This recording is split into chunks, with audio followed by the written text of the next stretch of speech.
इकडे सगळ्यांना लक्ष द्या. प्रॅक्टिकल नंबर 5 काय आहे बघा. प्रॅक्टिकल नंबर 5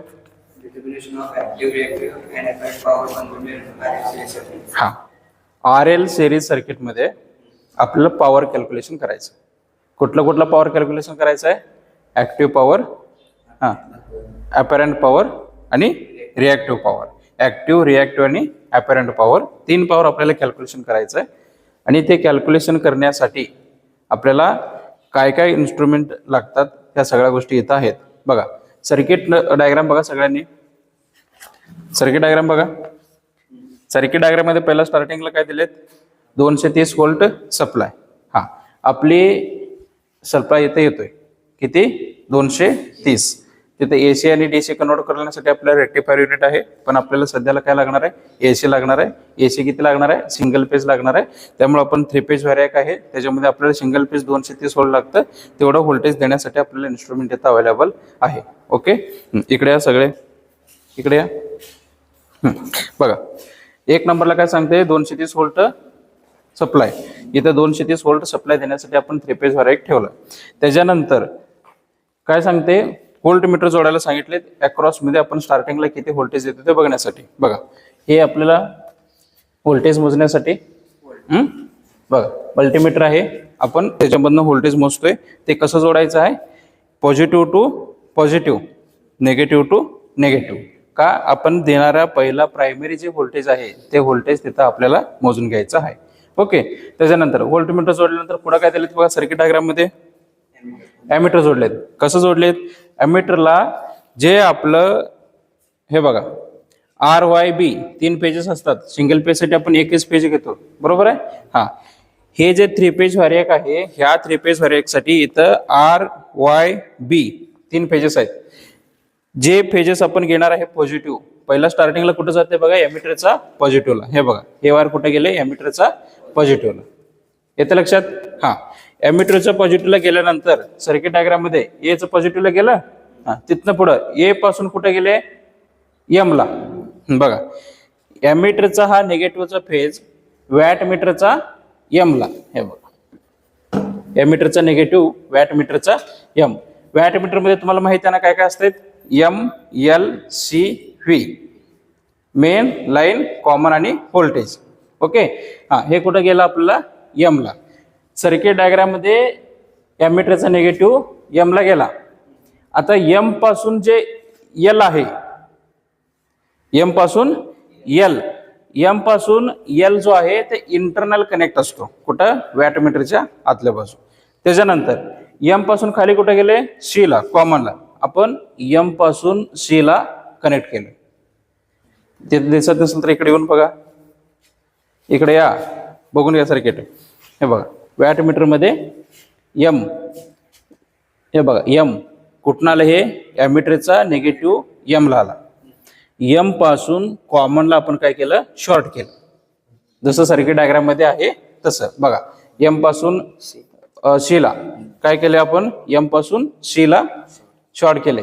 एम पासून एल इंटरनल कनेक्टर असतं ते आपण कनेक्ट करायचं नाही. पुढं एल पासून कुठे गेले आर ला गेले.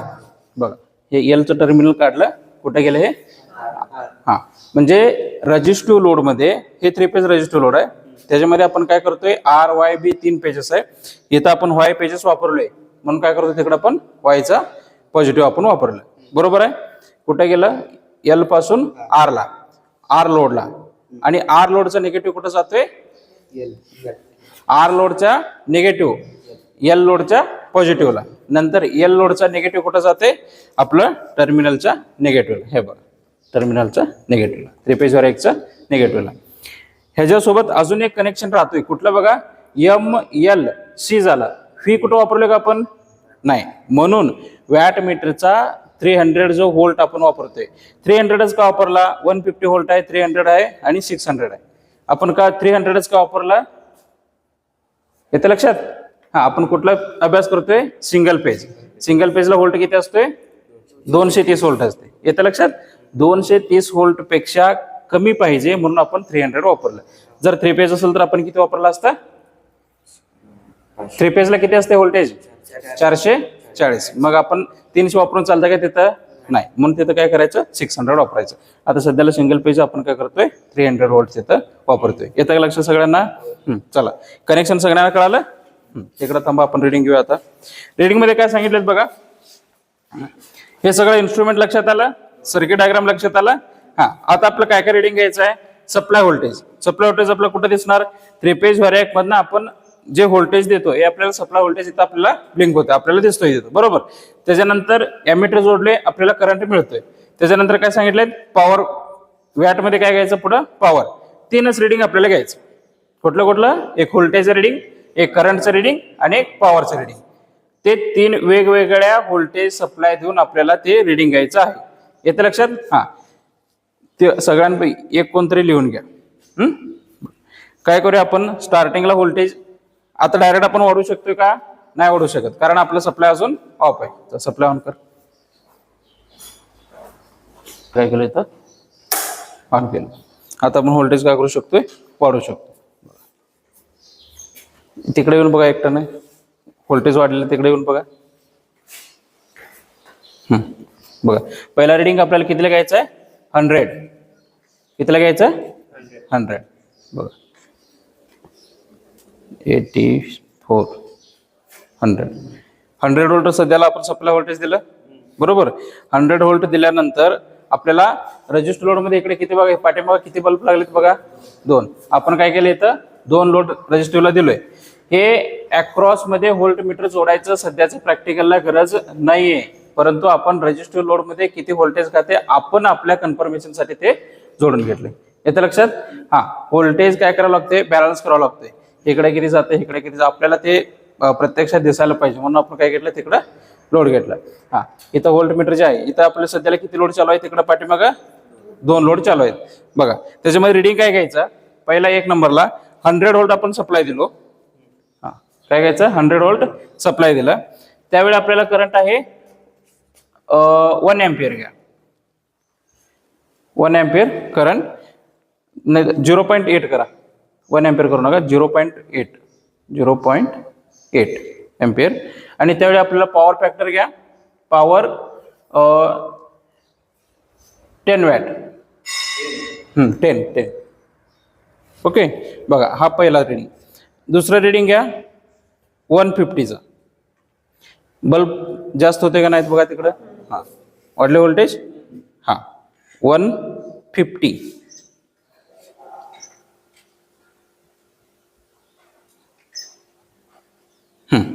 150 ला करंट 1.2 घ्या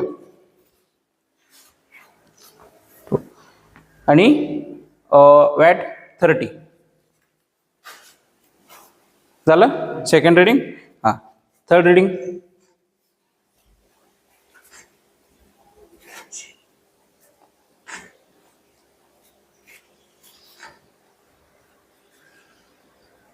टू हंड्रेड ला घ्या 1.5 करंट आणि 50 वॅट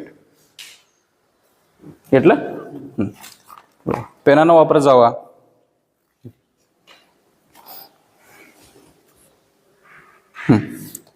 बघा, आता पुढे तुम्हाला कॅल्क्युलेशन पार्ट आहे. तिन्ही रिडिंग मिळालं. आता आपल्याला काय करायचं, व्होल्टेज थोडं कमी करून घ्यायचं. तिन्ही रिडिंग आपल्याला पाहिजे ते मिळाले. व्होल्टेज आपण काय करूया, थोडं कमी करून घेऊया. त्याच्यानंतर काय करायचं, आपण लोड कमी करायचं. आधी काय करायचं, लोड कमी करायचं. ते ऑटोमॅटिक बंद होतील ना. बरं, लोड सगळे बंद झाले. आता टोटल आपण काय करू शकतोय, व्होल्टेज काय करू शकतो, आपण 0 करू शकतोय. सगळे आपले व्होल्टेज 0 झालं. बघा, काय काय लागणार होते आपल्याला, 3 फेजवर एक व्होल्ट मीटर, पहिला व्होल्ट, नंतर एमीटर, नंतर वॅट मीटर, 2 लोड, एक आर लोड आणि एक एल लोड. त्याचं काय घ्यायचं होतं, 3 रिडिंग आपल्याला घ्यायचं होतं. सप्लाय आता ऑफ झाले का आपलं, नाही. आता आपण काय करूया, ऑफ करून घेऊ. इकडे 3 रिडिंग घेतलोय बघा सगळ्यांनी. 3 रिडिंग आहेत आपल्याकडे. पहिला सप्लाय व्होल्टेज व्ही, करंट आणि पॉवर. ते कॅल्क्युलेशन टेबल मध्ये आपल्या एम मध्ये काय सांगत होतं त्यांनी, ऍक्टिव्ह पॉवर, रिएक्टिव्ह पॉवर आणि ऍपरंट पॉवर, 3 पॉवर करायला सांगितलेलं. तिथे दिले ते काय, serial number 1 power factor cos पाय P/VI. पी कुठलं तुम्ही वापरलेलं कुठं 10 व्होल्ट आलं बघा 10 वॅट ते पॉवर डिवायडेड बाय 100 इंटू 0.8 जे काय असेल तुमचं पॉवर फॅक्टर पहिला येता येणार. त्याच्यानंतर फेज अँगल काढायचा, रिॲक्टिव्ह पॉवर काढायचा. रिॲक्टिव्ह पॉवर कसं काढायचं Q is equal to V I sine phi. V आपल्याकडे आहे दिलेलं व्होल्टेज, आय आपल्याकडे आहे current, sine phi. V I sine phi वापरायचं. फाय कुठं वापरायचं फेज अँगल. इथं जे सेकंड कॅल्क्युलेशन मध्ये फेज अँगल येते ते इथं वापरायचं. नंतर apparent power S is equal to V into I. आपल्याकडे व्ही आहे आय आहे. ओके हा रिमार्क तुमचं पूर्ण कॅल्क्युलेशन झाल्यानंतर कम्प्लीट असं रिमार्क येता आला पाहिजे. येत आहे लक्षात. हा आर एल सिरीज सर्किट मध्ये पहिला आपण आर एल सिरीज झालं, RC सिरीज झालं, RLC सिरीज झालं. आता RL series with power factor. Power बघायचं ऍक्टिव्ह रिॲक्टिव्ह आणि ॲपरंट 3 पॉवर बघायचं. इथं तुमचं असं प्रॅक्टिकल नंबर 5 आहे. येतं लक्षात. हा त्याच्यासोबत काय म्हटलेत बघा थेअरीमध्ये जे दिले draw impedance triangle and power triangle of series RL circuit. हे तुमचं कॅल्क्युलेशन झाल्यानंतर रिझल्ट कम्प्लीट करायचं. रिझल्ट नंतर जे आन्सर लिहायचं आहे कुठं ह्या स्पेसमध्ये पॉवर ट्रायंगल काढायचं एक, नंतर power factor terms question number 1 आणि क्वेश्चन नंबर 2 दोन क्वेश्चनचा आन्सर याच्यामध्ये रेटअप करून ठेवायचं. ओके समजते प्रॅक्टिकल.